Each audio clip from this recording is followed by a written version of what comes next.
es la mañana en el continente americano. Cuando atardece en Europa y cae la noche en Asia. Así despierta el continente americano y transcurre el día y la noche en el resto del mundo. La mañana.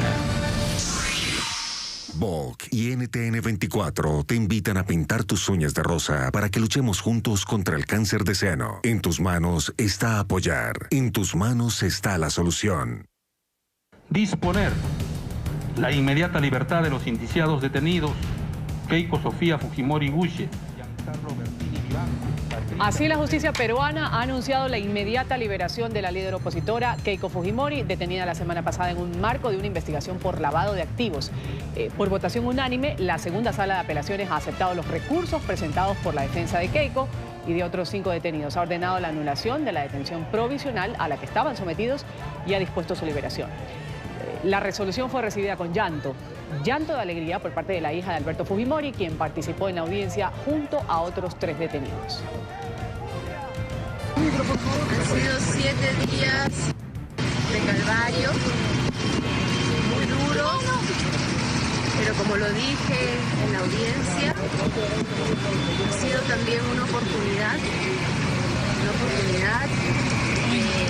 de empezar un camino para lograr nuevamente la unidad de mi familia.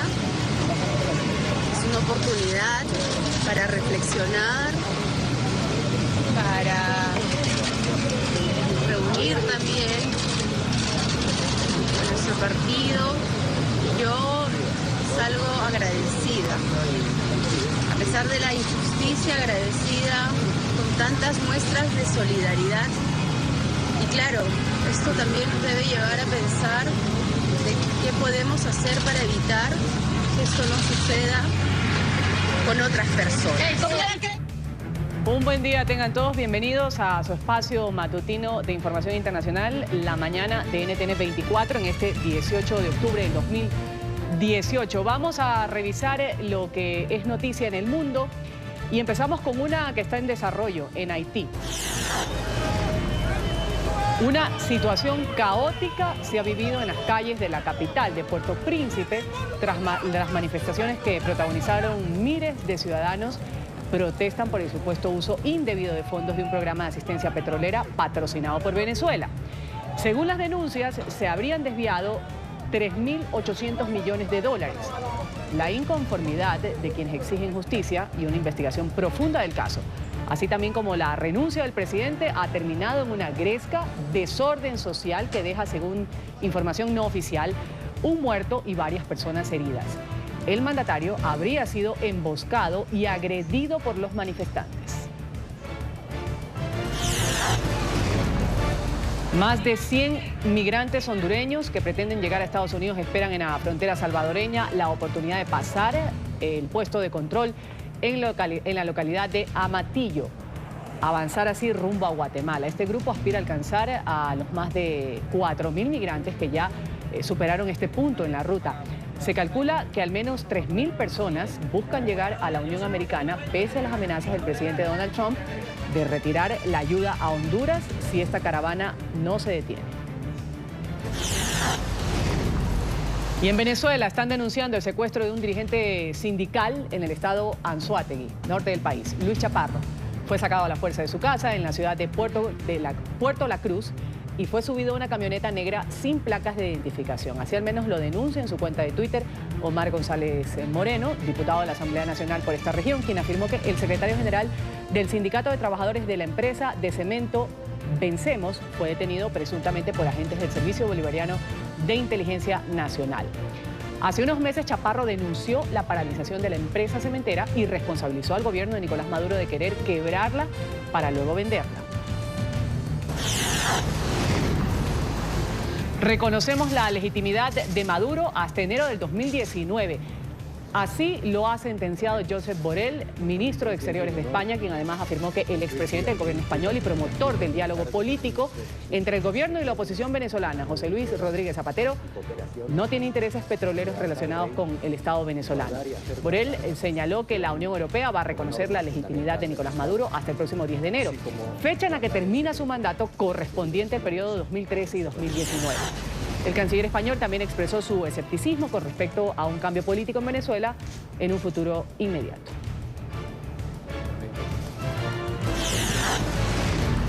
Continúan las investigaciones por la desaparición y presunto asesinato del periodista saudí Jamal Khashoggi.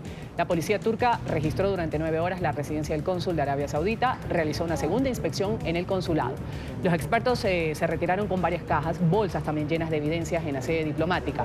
Por ahora, el gobierno turco se ha negado a comentar los rumores aparecidos en la prensa que señalan que Khashoggi fue torturado, decapitado, descuartizado en el interior del consulado.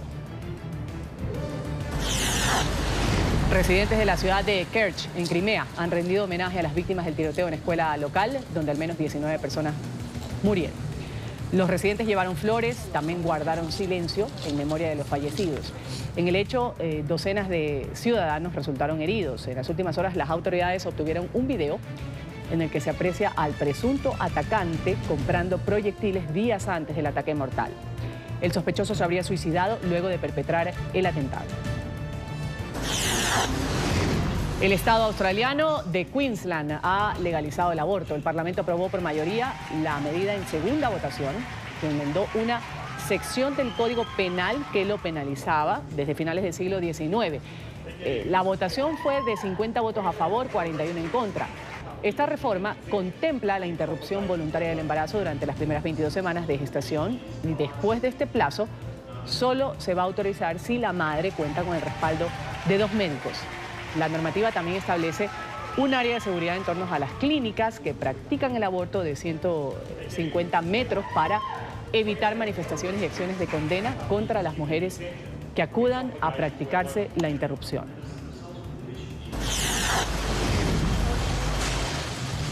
La primera ministra británica Theresa May ha admitido hoy que la Unión Europea y el Reino Unido estudian extender el periodo de transición del Brexit durante unos cuantos meses. El lapso estaría fijado entre marzo del 2019 y diciembre del 2020. La decisión busca garantizar que no haya una frontera entre Irlanda del Norte y la República de Irlanda. Las declaraciones de la ministra se producen tras semanas en las que no ha habido avances significativos para concretar la salida del Reino Unido del bloque europeo. Hemos hecho buenos progresos tanto en el acuerdo sobre la salida como para establecer la relación futura entre ambas partes. Sobre el acuerdo de salida quedan pendientes algunas cuestiones por resolver.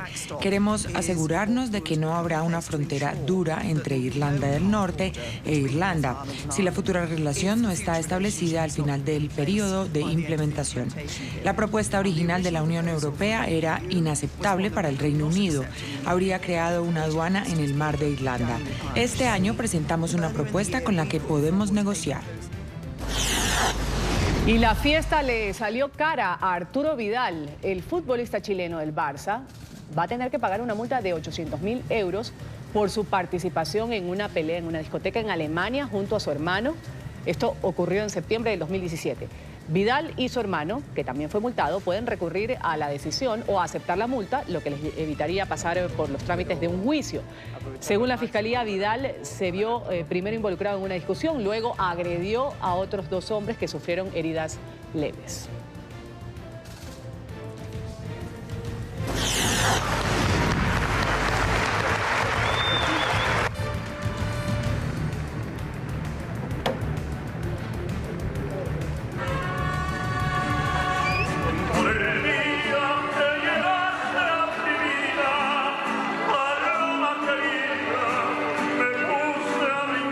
Y de esta forma deleitó el miércoles el tenor español Plácido Domingo a unos 21.500 espectadores en la ciudad mexicana de Durango, donde se celebra el Festival Culturas Revueltas 2018.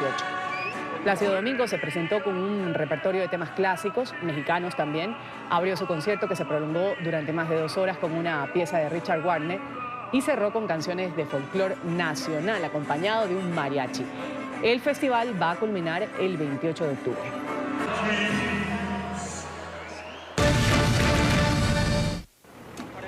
Crece la tensión en Nicaragua. 3 jóvenes que protestaron contra el presidente Daniel Ortega han sido condenados a 17 años, 6 meses de cárcel por el delito de terrorismo en perjuicio del Estado de Nicaragua, incluido la quema de una estación de radio en el marco de una crisis que vive este país desde abril pasado. Los 3 jóvenes de 21, 25 y 26 años fueron hallados culpables de los delitos de terrorismo, de tráfico ilícito de armas y municiones y entorpecimiento de servicios públicos. Organismos humanitarios sostienen que los jóvenes son inocentes y que forman parte de los más de 300 detenidos o presos políticos de parte del gobierno nicaragüense.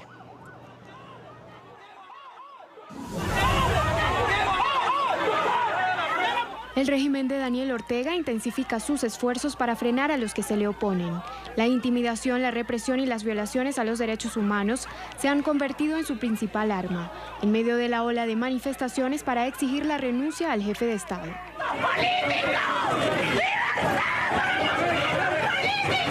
Las detenciones arbitrarias aumentan tras cada protesta. Cientos de personas han sido puestas tras las rejas simplemente por ejercer su derecho a disentir. Esta semana 3 estudiantes fueron condenados a 17 años de cárcel. Su único delito fue pensar diferente, pero el juez que emitió la sentencia los acusa de terrorismo, tráfico de armas y de entorpecer los servicios públicos durante las marchas, por colocar tanques o bloquear las calles en varios puntos del país. Pese a que la Fiscalía no ha podido probar los cargos que se le imputan, según ha señalado la defensa, el Ministerio Público solicitó la aplicación de la pena máxima de 30 años de prisión para los detenidos. La defensa insiste en que las demandas no tienen legalidad jurídica, pues no se respetó el debido proceso, y los jóvenes fueron detenidos por grupos paramilitares y no por la policía. Además, denuncian que se presentaron testigos falsos en el juicio. Según cifras de organismos defensores de los derechos humanos, al menos 300 personas de 500 que han sido detenidas en medio de las protestas contra el gobierno de Daniel Ortega, que iniciaron el pasado 18 de abril, se encuentran en proceso judicial señaladas de terrorismo y crimen organizado. La Oficina del Alto Comisionado de Naciones Unidas para los Derechos Humanos y también la Comisión Interamericana de Derechos Humanos han responsabilizado directamente al gobierno de los más de 300 muertos, también de ejecuciones extrajudiciales, de torturas, obstrucción a la atención médica, detenciones arbitrarias, secuestros, violencia sexual, entre otras violaciones a los derechos humanos. A esta hora desde Nicaragua nos acompaña Julio Montenegro, él es abogado de Kevin Espinosa, Marlon Fonseca y también de Hansel Vázquez. Estos son los estudiantes nicaragüenses que fueron condenados a más de 17 años de prisión por protestar contra el gobierno de Daniel Ortega. Abogado, gracias por estar con nosotros en la mañana. Buenos días. Si bien la figura de terrorismo está tipificada en el Código nicaragüense, en el caso de sus defendidos, ¿a qué tipo de hechos se refiere? Específicamente por lo que han sido juzgados a 17 años de cárcel. Sí, de hecho no corresponde, es totalmente incongruente lo que se plantea dentro de la acusación en relación con lo que está contemplado en el artículo 394 del delito de terrorismo, pues prácticamente hace alusión a grupos o organizaciones terroristas que con el ánimo de causar un caos en la sociedad y en la población en general, pueden poner, por ejemplo, una bomba en un autobús o pueden provocar daños mayores. Y esto pues tiene que ver un poco más bien con organismos, instituciones o grupos armados de alta envergadura. Pero aquí lo que tenemos son 3 jóvenes, que algunos de ellos pertenecen al movimiento 19 de abril, incluso Kevin Rodrigo es un joven que cuenta con medidas cautelares de la Comisión Interamericana de Derechos Humanos. Sin embargo, tangencialmente lo que se hizo fue hacerle un proceso junto con los 2 muchachos de Hansel y Marlon. La Fiscalía, de hecho, le había imputado 5 delitos, el delito de terrorismo, que el rango va de 15 a 20 años, entorpecimiento de servicios públicos, que va de 6 meses a 2 años, tráfico ilícito de armas, que va de 2 a 6 años, asesinato agravado en supuesto perjuicio de 16 trabajadores de la Radio Ya, y robo agravado por un monto aproximado de $380,000. Sin embargo, pues la autoridad judicial estimó que el asesinato agravado frustrado pues no se consideró, no era digno de considerarse, ni tampoco el robo agravado. Sin embargo, los consideró culpables por terrorismo, entorpecimiento de servicios públicos y tráfico ilícito de armas, aplicando una pena en general para los 3 delitos de 17 años y medio. pero nosotros consideramos de que no hay algún elemento que pueda certificar de que ellos son responsables de dicho delito, porque ni siquiera se puede subsumir los hechos que acusan, que tienen que ver con protesta cívica en relación con los tipos penales aplicados. Ahora, Aparte abogado, de que en este caso hubo detenciones de paramilitares, lo cual vuelve nulo todo el proceso, porque los elementos de prueba obtenidos son nulos desde su origen. Abogado, ¿cuál es la situación actual de sus defendidos? Y preguntarle también si en realidad ellos participaron en la quema de un medio de comunicación durante la protesta, que es lo que alega la justicia y en este caso pues quienes ponen la denuncia. ¿Aló? Sí, abogado, ¿nos escucha? Sí, le escucho. Ya, le decía yo, ¿cuál es la situación actual de los 3 jóvenes que están detenidos, que han sido condenados ya? ¿Y qué decir si en realidad participaron o no en esta quema de un medio de comunicación, que es por lo que se le abre esta investigación y por lo que se lo juzga en el caso de terrorismo? Definitivamente no hubo participación. No hubo manera de que los testigos pudieran acreditar de una manera fehaciente, real, en vista que incluso hubieron vicios, porque hay un libre acceso de lo que fueron los testigos de esta emisora, hasta el punto pues, de poderle expresar a ustedes que los testigos se estaban comunicando entre sí una vez que salían del salón, a través de unos pasadizos que solo tienen acceso pues, las autoridades oficiales ahí del Poder Judicial.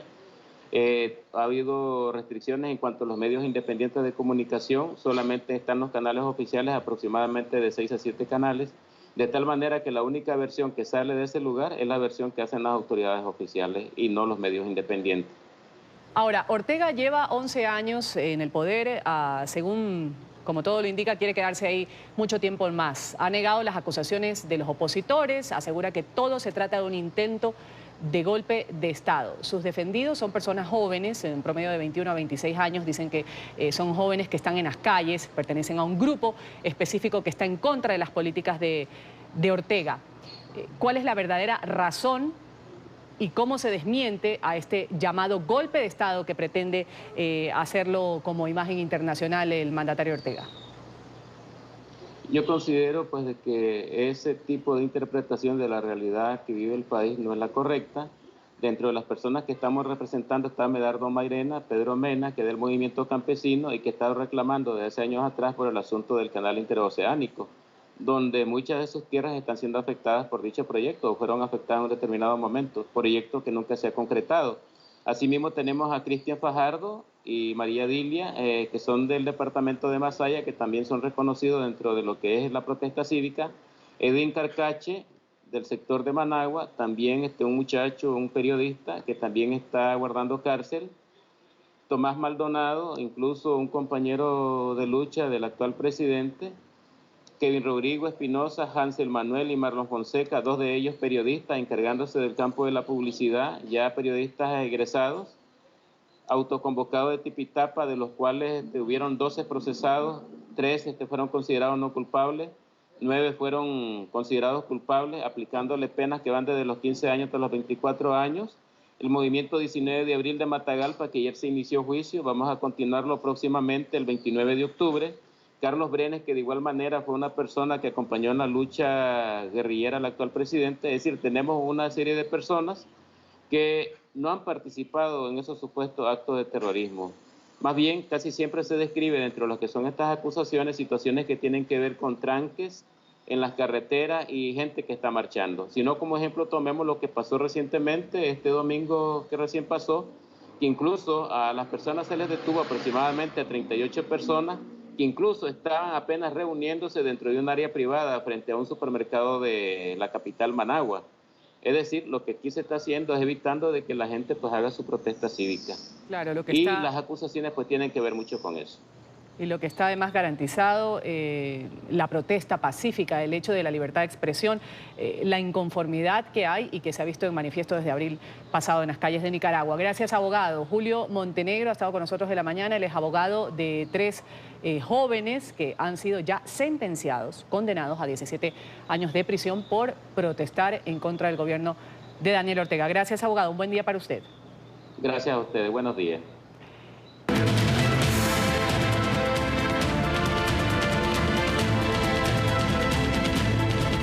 Migrantes centroamericanos que hacen parte de la caravana que tiene como destino final Estados Unidos están llegando a albergues temporales en la frontera norte de México. Desde allí están relatando sus historias de vida y las razones por las que han comenzado esta travesía. La mayoría de ellos víctimas de la violencia en sus países de origen. Sacó unos documentos ahí en Tapachula, Chiapas, la visa humanitaria. Y pues yo me vine porque ya pasaba peligro en Honduras, me mataron a mis dos hermanos. A mis dos hermanos me los mataron delante de mi mamá, de mi papá. Luis Fernando llegó a Tijuana hace un par de días, pero detrás de él vienen cientos de sus hermanos hondureños en una caminata migrante que seguirá el mismo trayecto. Y parece que se ha venido convirtiendo ahora nuevamente como una bolita de nieve que viene creciendo cada vez más. Pueblos Sin Fronteras, que ya guió a 2 caravanas migrantes desde Centroamérica hasta la frontera de Estados Unidos, desconoce quién está detrás de esta caminata y resalta el riesgo en el que ponen a los migrantes hondureños al sacarlos del país sin antes negociar con las naciones que estarán atravesando.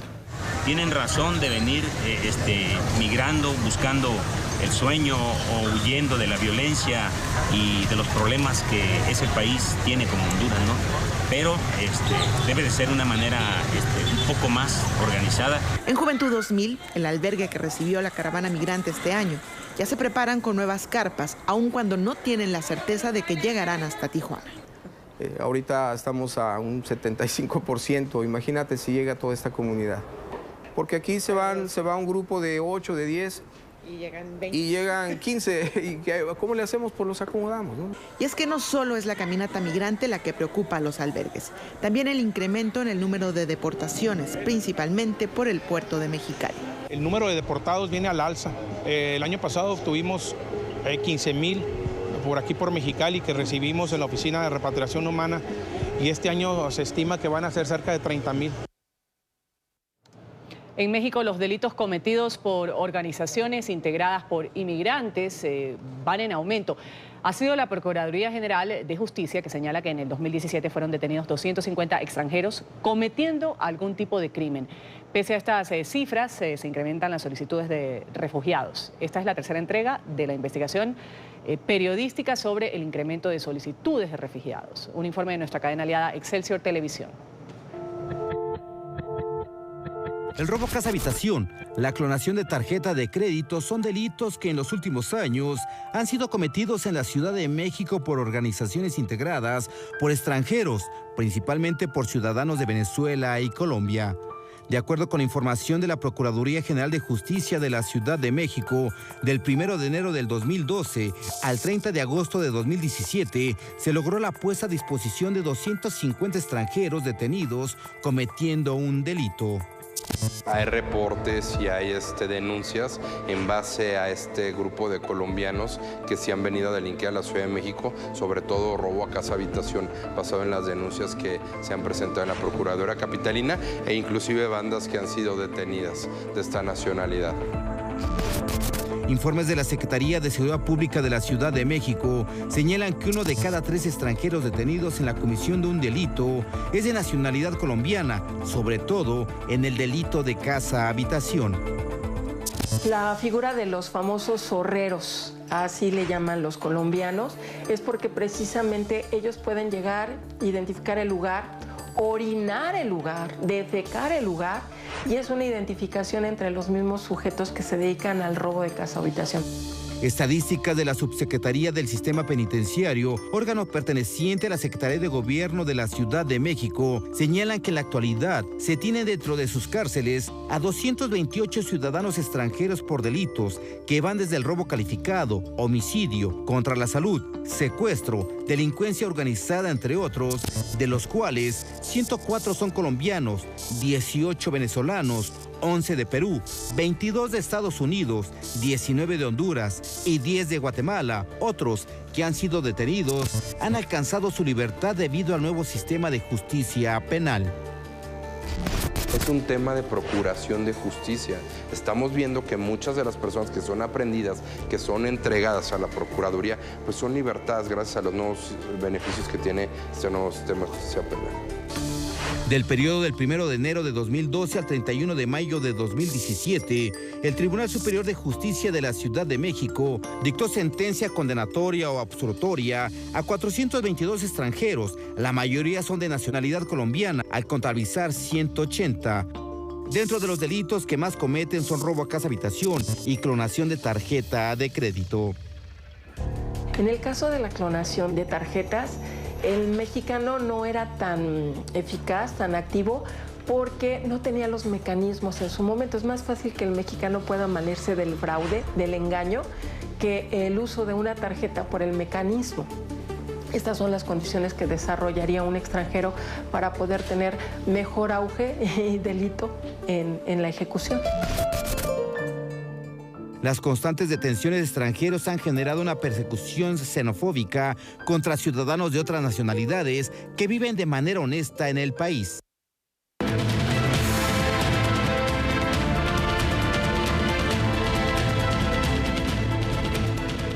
Presencia de venezolanos en los alrededores de la terminal de transporte terrestre en Bogotá, Colombia. El campamento improvisado donde duermen tiene que ser desalojado y las condiciones de salubridad son cada vez más adversas. Niños utilizan agua de la red de alcantarillado. Ellos y sus familias huyeron de la crisis que vive Venezuela y ahora buscan un mejor futuro lejos de su tierra.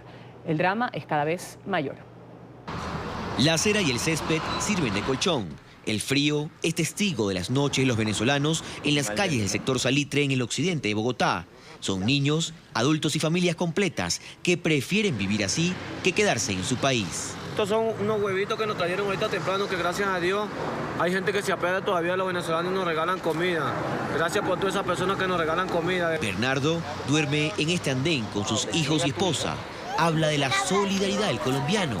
A cada rato llevan algo de comer hasta este sector.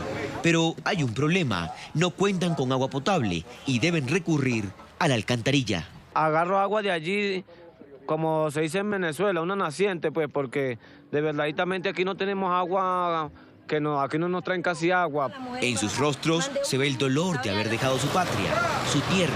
Están cansados, se han tomado de manera ilegal el espacio público para poder vivir. No tenemos cifras oficiales sobre cuántas personas están llegando todos los días a Bogotá, pero sí sabemos que en este momento en el asentamiento de la terminal hay 190 personas, alcanzó a haber 390 en un momento dado. Aunque no hay cifras oficiales, los mismos migrantes estiman que entre 250 y 300 venezolanos llegan diariamente a este sector para dormir en los andenes. Aquí hacemos un pequeño corte, paso a los anuncios comerciales en la mañana de NTN 24. Retornamos enseguida con más.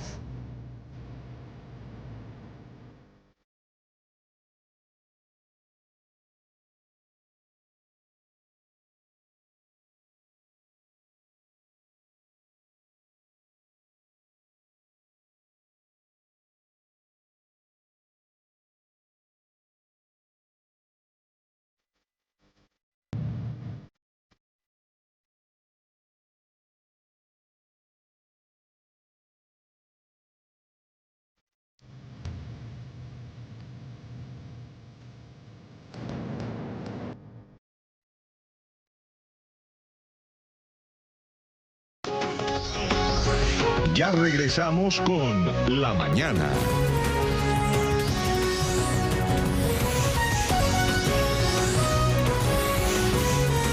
Continuamos con La Mañana.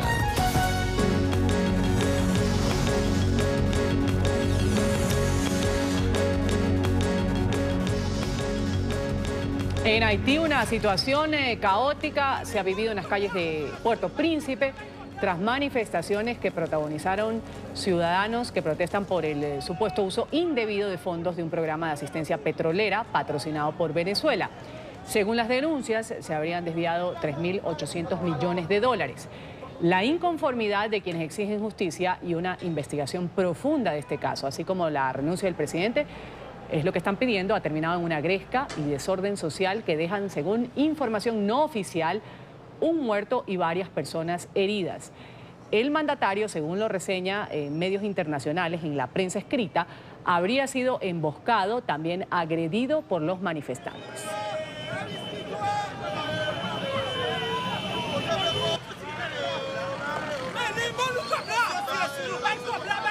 Para conocer los hechos, de parte de una voz oficial, saludamos a esta hora en Puerto Príncipe a Bochit Edmond, él es canciller de Haití. Gracias por estar con nosotros. Bienvenido a la mañana de NTN 24.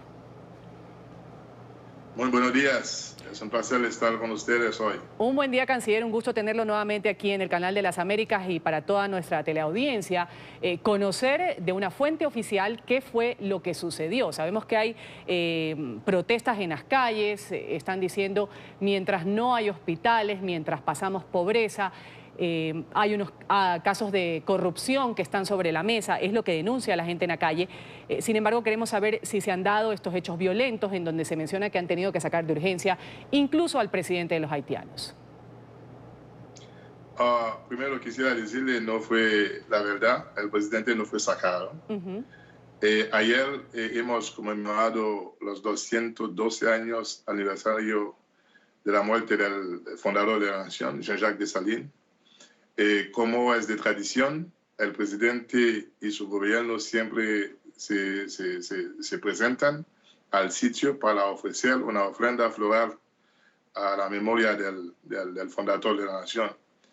Pero lo que sucedió, las protestas sucedieron mucho más después que el presidente había salido del lugar para ir a la ciudad Marchand de Salines, que fue la primera capital del país, donde nació el fundador Jean-Jacques Dessalines. Pero todo fue de manera rápida y no había ninguna circunstancia para sacar al presidente. O sea, la ceremonia terminó y el presidente se fue allá a Marchand de Salines para la segunda parte de la ceremonia oficial, marcando los 212 aniversario de la muerte del emperador Jean-Jacques Dessalines. Canciller, se habla de una persona muerta y varias heridas. Incluso se menciona que alguien de la guardia del presidente habría recibido pedradas. ¿Qué nos puede decir? ¿Qué información maneja usted?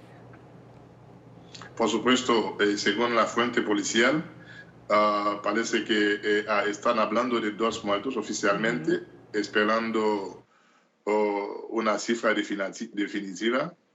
Y lo que estamos haciendo, trabajando con las diferentes fuentes para que no tengan varias cifras, pero la cifra oficial debe venir de la Policía Nacional, que por ahora, hasta esta mañana, dijo que solamente registraron 2 muertos. Pero estamos, lastimosamente, es un momento que a nosotros no le gustaron, porque una vida es sumamente importante para nosotros. Llegar a un momento para perder 2 vidas, para nosotros no es algo bueno. Entonces, lo que el presidente dijo en su discurso allá en la segunda parte de la ceremonia, en Marchand de Salines, es una llamada a la calma y a la paciencia. El presidente ya lo dijo muchas veces, escuchó la voz del pueblo haitiano, particularmente los jóvenes que están muy implicados en la demanda de tantas preguntas. Yo pienso que es la manera que debemos hacerlo, de una manera civil, respetando las leyes y al mismo tiempo el derecho que el pueblo tiene para protestar y contra todo lo que ellos no quieren. Y también todo debe hacer en una manera civil, en respeto de las leyes nacionales. Justamente, canciller, ahondando un poco esta última parte de la entrevista que usted me ha indicado, los haitianos protestan por estos presuntos casos de corrupción con fondos de Petrocaribe. Hay motivos de un descontento social que se resume de la siguiente manera. Se han desaparecido 3.800 millones de dólares. Ellos alegan que el país no tiene hospitales, no tiene escuelas, que la gente está saliendo de su país hacia otros por la miseria. ¿Cómo va a ser este encuentro o cuál va a ser el planteamiento oficial de parte del presidente para sentarse a dialogar con quienes tienen esta inquietud y con quienes no se sienten contentos? Y es más, se sienten de alguna forma atropellados por un caso de corrupción que no les permite a ellos florecer como una población. Sí, primero, ante todo, déjeme decirle que siquiera la cifra, en la cifra hay tantas cifras diferentes, pero la cifra oficial no es 3 mil millones, 8 millones.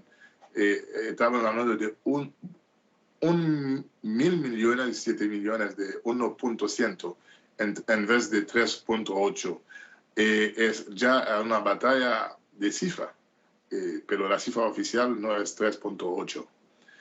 Segundo, es de verdad, hubo en todo este proyecto de Puerto Caribes, hubo varios problemas.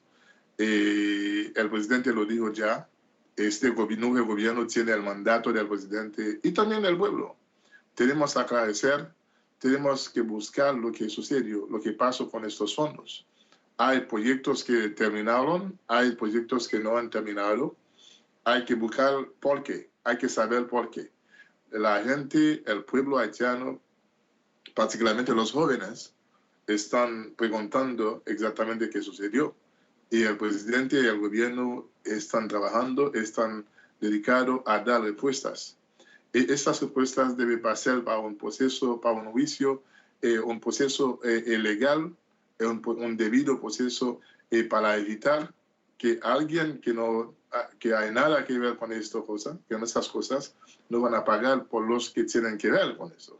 Entonces todo debe hacer en un proceso legal, calma, según el debido proceso, para que cada persona tenga una oportunidad de aclarecer su situación ante un juez. En toda sociedad democrática, así se hace. La justicia tiene que hacer su trabajo. El Ejecutivo no puede entrometer en lo que está haciendo la justicia. El Ejecutivo está acá para garantizar el funcionamiento del sistema judicial en todo el proceso. Pero la garantía del presidente es darle ahora al pueblo haitiano, dicen que este gobierno está trabajando en eso para aclarecer todo, para que la verdad se aparezca.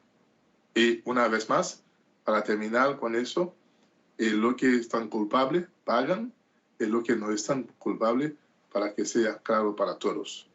Pero todo debe hacer en un proceso judicial, calma y respetando las leyes. Señor canciller de Haití, gracias por dedicarnos estos minutos a NTN 24, el canal de las Américas. Ha estado con nosotros Bochid Edmond, el canciller de Haití. Un buen día, deseándole para usted. Muchas gracias. Igualmente, es un placer estar con ustedes. Y avanza la mañana, también avanza la agenda informativa, lo que es noticia en el mundo a esta hora. Y empezamos con una nueva amenaza del presidente Donald Trump. Hace pocos minutos, a través de su cuenta en Twitter, el presidente estadounidense ha advertido con enviar militares y cerrar la frontera sur de Estados Unidos en caso de que México no detenga la caravana de migrantes centroamericanos. El mandatario ha reclamado al gobierno de Peña Nieto que tome acciones para impedir el paso de este grupo que partió el sábado desde Honduras y busca ingresar a territorio estadounidense. En su mensaje, Trump ha atacado al Partido Demócrata por oponerse a su política de un control migratorio más radical. Estoy viendo el asalto liderado por el Partido Demócrata a nuestro país porque quieren fronteras abiertas y por la debilidad de las leyes existentes por parte de Guatemala, Honduras y El Salvador, cuyos líderes están haciendo poco para detener este gran flujo de personas, incluyendo muchos criminales, para que entren desde México a los Estados Unidos. Además de cesar todos los pagos a estos países que parecen casi no tener control sobre su población, debo pedir a México, en los términos más rotundos, que frene esta arremetida. Y si no puede hacerlo, llamaré a las Fuerzas Armadas de los Estados Unidos y cerraré nuestra frontera del sur. El asalto a nuestro país en nuestra frontera sur, incluyendo los elementos criminales y las drogas que están llegando, es mucho más importante para mí, como presidente, que el comercio o el acuerdo de Estados Unidos, México y Canadá. Esperemos que México detenga este ataque en su frontera norte. Todos los demócratas tienen la culpa de las leyes débiles. Marcha en contra de la corrupción en Perú. Cientos de personas estuvieron en las calles por el centro histórico de Lima. Ahí recorrieron en rechazo a los casos de corrupción en la judicatura y también en contra de una ley aprobada por el fujimorismo en el Congreso que busca impedir que el expresidente Alberto Fujimori vuelva a prisión. Los manifestantes se concentraron en la céntrica Plaza San Martín para exigir la destitución del fiscal general peruano, Pedro Chávarri, quien ha sido vinculado con una red de corrupción presuntamente liderada por el exmagistrado César Inostroza, quien fugó y se fue hacia España.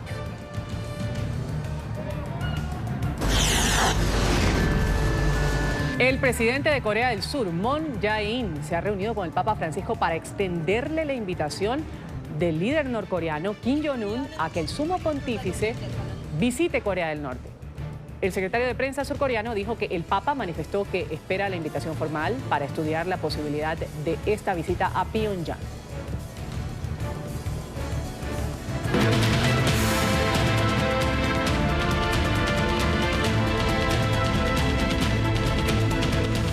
Vamos a comenzar el recorrido de lo que sucede en Estados Unidos, en Washington, la capital. La Casa Blanca ha condicionado cualquier reunión entre el presidente Donald Trump y el presidente de Venezuela, Nicolás Maduro, a que el régimen venezolano dé antes pasos concretos hacia el restablecimiento de la democracia en el país. Carolina Valladares lista con el reporte desde la capital estadounidense. Carolina, un buen día para ti. ¿Qué tal? Buenos días. Pues la noticia la dio un alto funcionario de la administración de Donald Trump aquí en Washington. La fuente respondió así a una pregunta sobre si era posible una reunión entre el presidente de los Estados Unidos, Donald Trump, y su homólogo venezolano, Nicolás Maduro. Todo ello después de que en el contexto de la Asamblea General de las Naciones Unidas en septiembre finalmente no hubiera dicho encuentro entre ambos mandatarios, a pesar de que el presidente estadounidense le había dejado la puerta abierta al mandatario de Venezuela. También hubo un mensaje para el presidente de España, Pedro Sánchez.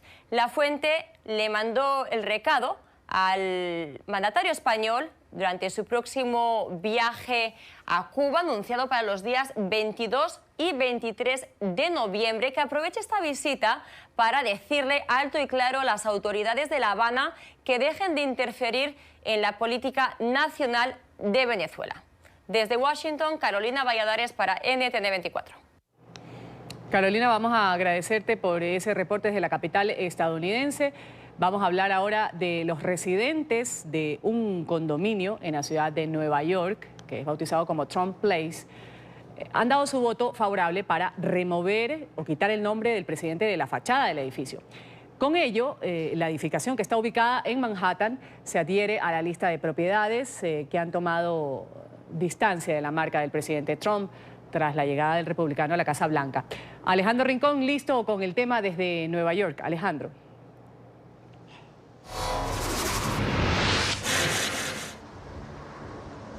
Hola, es un gusto saludarlos desde Nueva York. El pasado mes de mayo, la mesa de gerentes del condominio de lujo desafió a la organización Trump, que en todo momento se ha opuesto a la remoción de las 11 letras Trump Place de la fachada de este edificio de 47 pisos en el oeste de la isla de Manhattan. Sin embargo, la justicia falló a favor de esa junta de gerentes que no solo le dio la vía libre para que se removiera la marca de la fachada, sino que al mismo tiempo requirió que esa acción podía tener lugar si y solo si había un proceso de votación entre los dueños de los apartamentos del condominio de lujo. Esa votación finalmente tuvo lugar y aproximadamente un 70% de los residentes de ese condominio de lujo dieron el sí para que se removiera finalmente la marca de la fachada. De acuerdo con la información que hay disponible, podría incluso removerse ese nombre en el transcurso de esta mañana. La organización Trump por el momento no se ha pronunciado sobre esta determinación de los propios residentes del edificio y sobre todo en particular no se conoce reacción directa de Eric Trump, quien es el que ha asumido el liderazgo de las compañías de la organización Trump luego de que Donald Trump, el papá, asumiera la Casa Blanca. Por el momento, aun cuando se prevé que la remoción de esa estructura tenga lugar tal vez en algunos minutos, pues al menos por ahora ahora no se ve presencia de alguna grúa o algún mecanismo para remover ese nombre, dado que está en una parte alta y no puede ser una persona sola la que remueva esas placas, sino que se necesita un dispositivo adicional para que puedan remover las letras. Es todo lo que tenemos para ustedes por ahora. Continúen con más en el Centro Internacional de Noticias. Vaya problema. Gracias, Alejandro, por ese reporte desde Nueva York. Y un nuevo golpe al narcotráfico fue dado por las autoridades estadounidenses en aguas del Mar Caribe. Un operativo que fue liderado por los departamentos de Defensa, de Justicia y de Seguridad Nacional ha permitido la incautación de cerca de 1.500 kilos de cocaína. En Florida, Paola Serna, lista con el reporte. Paola.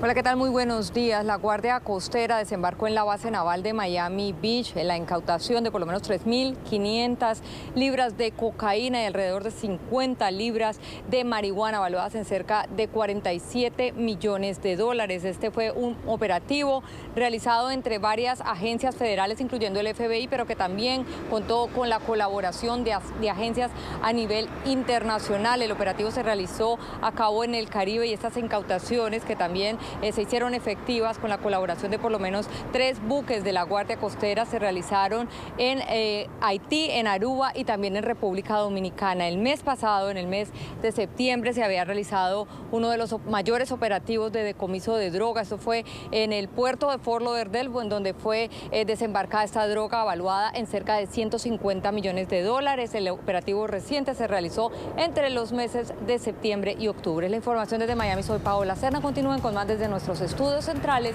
Muy buenos días.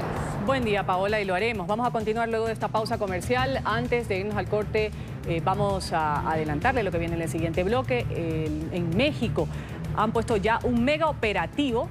El presidente Peña Nieto ha dispuesto este mega operativo para impedir la entrada de los hondureños que salieron el sábado de su país y que pretenden llegar a Estados Unidos. Esto y además las amenazas del presidente Trump enseguida, luego del corte.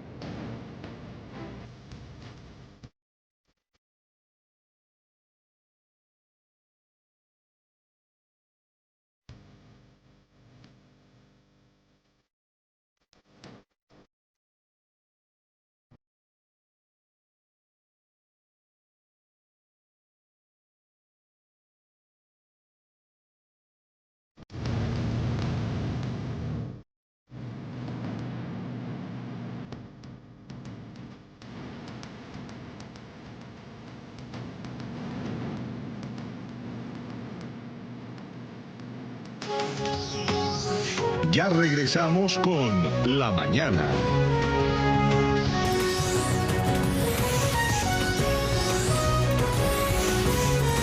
Continuamos con La Mañana.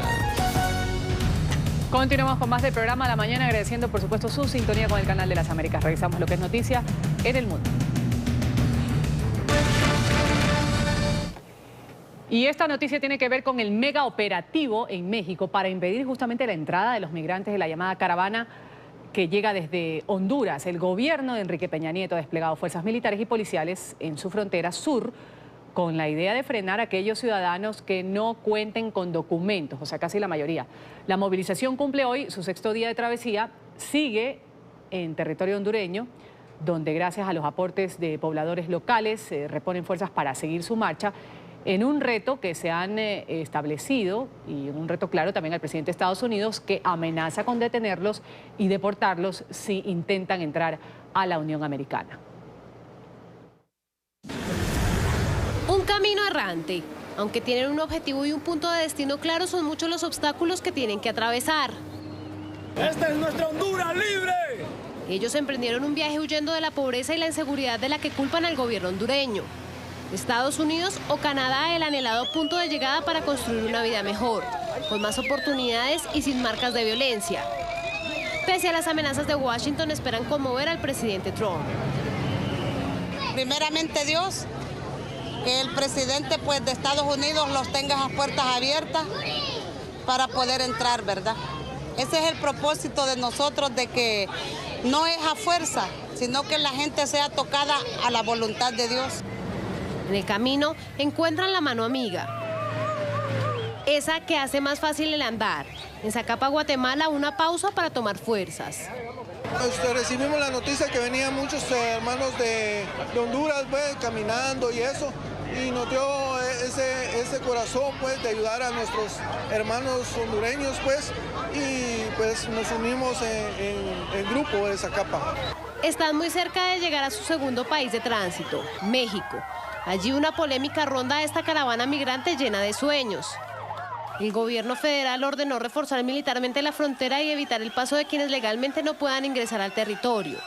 Así se estableció en un comunicado conjunto de la Secretaría de Gobernación y la Cancillería. En cumplimiento de la legislación nacional vigente, toda persona que ingrese al país de manera irregular será rescatada y sujeta a procedimiento administrativo y en su caso será retornada a su país de origen de manera segura y ordenada. Esta medida responde no solo al cumplimiento de la legislación nacional, sino particularmente al interés del Gobierno de México de evitar que tales personas sean víctimas de las redes de trata y tráfico de personas mismas que ponen en grave riesgo su seguridad e integridad personales. Una orden que en horas de la mañana del jueves desafió el gobernador del estado fronterizo de Chiapas. En Chiapas respetamos los derechos humanos de nuestros hermanos migrantes centroamericanos. Por eso, instruí a la Fiscalía Especializada de Migrantes y a los 7 albergues para migrantes brindar atención y asistencia necesaria a los integrantes de la caravana que lo requieran. El mensaje fue borrado horas después y sustituido por el siguiente.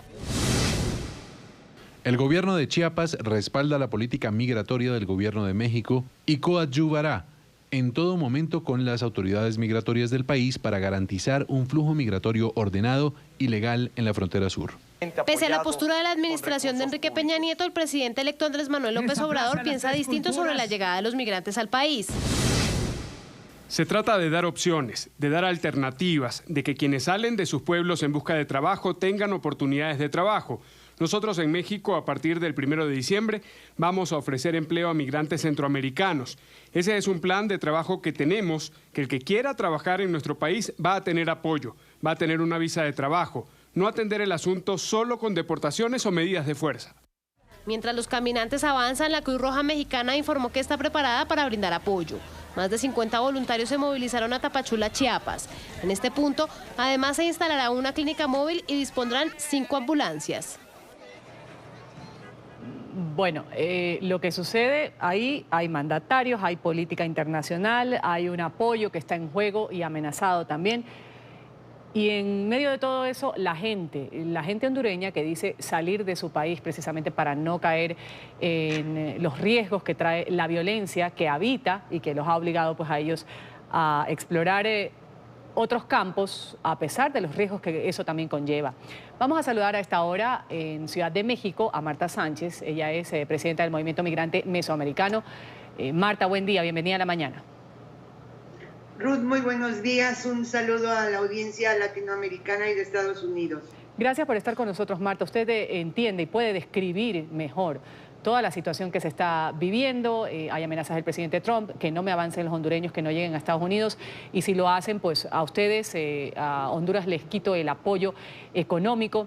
Hablemos de la situación real de estas personas que, según el mandatario, pues han sido enamoradas con falsas esperanzas de parte de la oposición para que salgan a una travesía que no les va a dar buenos resultados. Sin embargo, ellos dicen que salen porque no les queda de otra.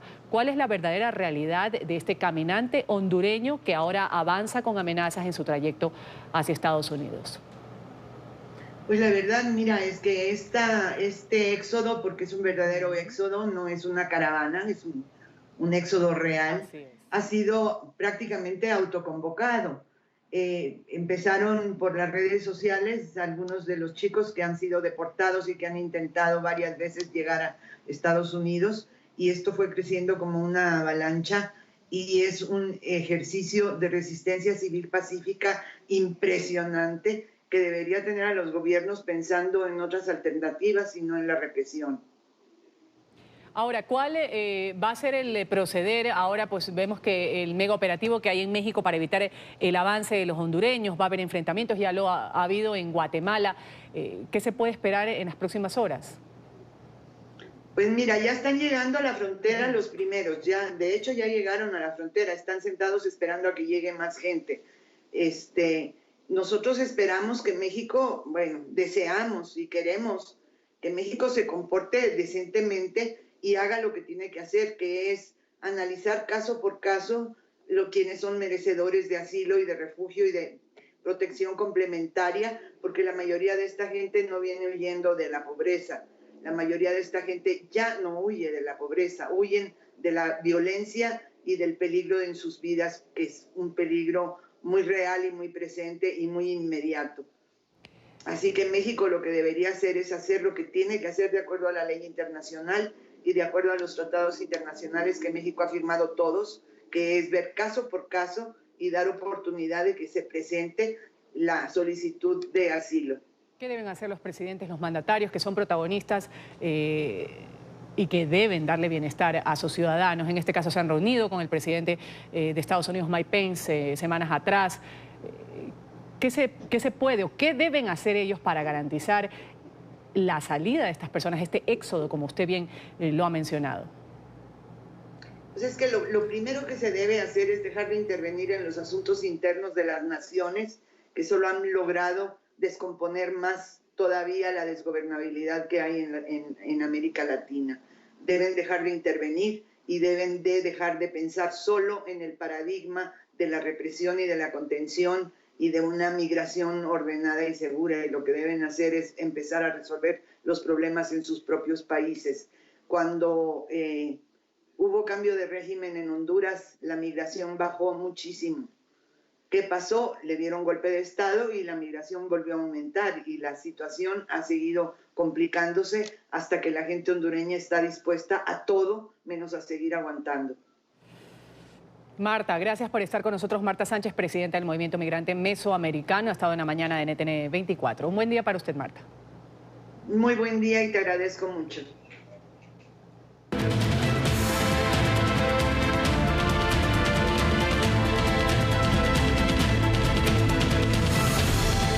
Sembrando el terror, este es el nombre del estudio hecho por Amnistía Internacional sobre la represión durante las manifestaciones en Nicaragua. El documento describe 25 nuevos casos de violaciones a derechos humanos. En la capital española, donde ha sido presentado este documento, está nuestro periodista Marcelo Moncayo con el reporte. Marcelo. Hola, ¿qué tal? Un saludo para todos ustedes. En la mañana, este jueves, la ONG Amnistía Internacional presentó en Madrid el informe Sembrando el Terror, en donde se documentan 25 nuevos casos de violaciones a los derechos humanos en Nicaragua. El informe concluye que el régimen de Ortega continúa aplicando la tortura y los asesinatos de extrajudiciales para silenciar las protestas. Amnistía Internacional llega a esta conclusión luego de haber entrevistado a 115 personas entre víctimas y testigos de la represión. Según esta ONG, desde que comenzaron las protestas hasta el 18 de septiembre ya se han registrado 322 personas fallecidas, entre ellos 22 policías y más de 2.000 personas heridas. Así es que este nuevo informe, Sembrando el Terror, es la documentación de lo que consideramos ha sido un incremento en la represión violenta por parte del Estado. No solo documenta este uso excesivo y en muchas ocasiones letal de la fuerza, sino cómo estas operaciones entre policías y parapolicías, estos grupos armados pro gobierno, cada día son más sofisticados, cómo estos grupos han hecho ataques desmedidos a la población civil que se encontraban en resistencia a través de barricadas para prevenir los ataques precisamente en contra de sus comunidades y como una forma de resistencia pacífica. En este sentido, se siguieron documentando nuevos casos de ejecuciones extrajudiciales. En concreto, el informe Sembrando el Terror recoge 6 casos. Hablamos en concreto de que en todos los escenarios de operación limpieza que Amnistía Internacional analizó, se emplearon armas de tipo militar prohibidas en labores de control de manifestaciones y de seguridad pública. Las armas más recurrentes fueron fusiles tipo AK, que pueden ser disparados en forma semiautomática o automática. En forma automática son capaces de disparar 650 balas por minuto de forma indiscriminada. La ONG también destaca la represión que han sufrido varios periodistas para evitar que hagan su trabajo y cuenten al mundo lo que sucede en ese país centroamericano. Este es el informe para la mañana. Sigan ustedes con más aquí en NTN 24. Hasta pronto. Gracias a Marcelo por ese reporte. Continuamos con La Mañana.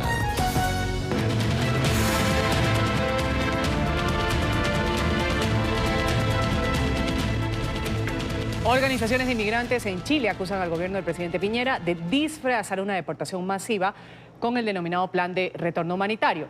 Esta iniciativa, que tiene como prioridad a ciudadanos haitianos, ofrece ayuda a extranjeros que quieran regresar a sus países de origen con la condición de no volver a territorio chileno hasta dentro de 9 años. En Santiago el tema lo desarrolla Juan Pablo Monsalve. Juan Pablo. Hola, ¿qué tal, televidentes del programa La Mañana de NTN 24? Pues ha sido una de las principales promesas de campaña del presidente Sebastián Piñera, impulsar esta reforma migratoria que incluye pues varios ítems o varios frentes. Uno de ellos, este plan denominado Retorno Humanitario o Retorno Voluntario. Lo que básicamente ha planteado el gobierno es facilitar para que aquellos migrantes que no lograron adaptarse a Chile puedan regresar a sus países de origen. Sin embargo, organizaciones que trabajan por los inmigrantes en este país aseguran que se esconde detrás una deportación. ¿Por qué? Específicamente debido a que las personas que se acojan a este programa no podrían retornar a Chile sino hasta dentro de 9 años. Casi una sanción similar a la que se les da a las personas que son deportadas. Sin embargo, el gobierno del presidente Sebastián Piñera defiende esta propuesta. Cualquier persona solo entra, descarga el formulario de inscripción, que es la declaración jurada, que justamente la Asociación de Notarios valida y timbra de forma gratuita. Con este documento más el pasaporte, uno está inscrito, lo sube a la plataforma o puede también subirlo presencialmente a través de Chile Atiende, a través de las gobernaciones o en la oficina de extranjería. Y nosotros vamos a ir llamando ya a fin de mes, esperamos tener el primer vuelo para las personas que desean retornar. Y así como lo dijo el ministro, esto no está solo cerrado para ciudadanos de Haití, también los ciudadanos de otra nacionalidad que quieran evaluar la posibilidad pueden hacer esta misma declaración y en la medida posible trataremos de ir respondiendo sus expectativas. Sin duda, pues esta situación ha generado una tensión entre el oficialismo y la oposición. Algunos parlamentarios han dejado en claro que se está buscando el camino más fácil, teniendo en cuenta que no se le está ayudando a estas personas a ser parte de un proceso claro de adaptación al territorio chileno. Esta es la información que podemos entregarles a esta hora desde Santiago de Chile. Continúen ustedes con más en el programa La Mañana de NTN 24. Muy buenos días.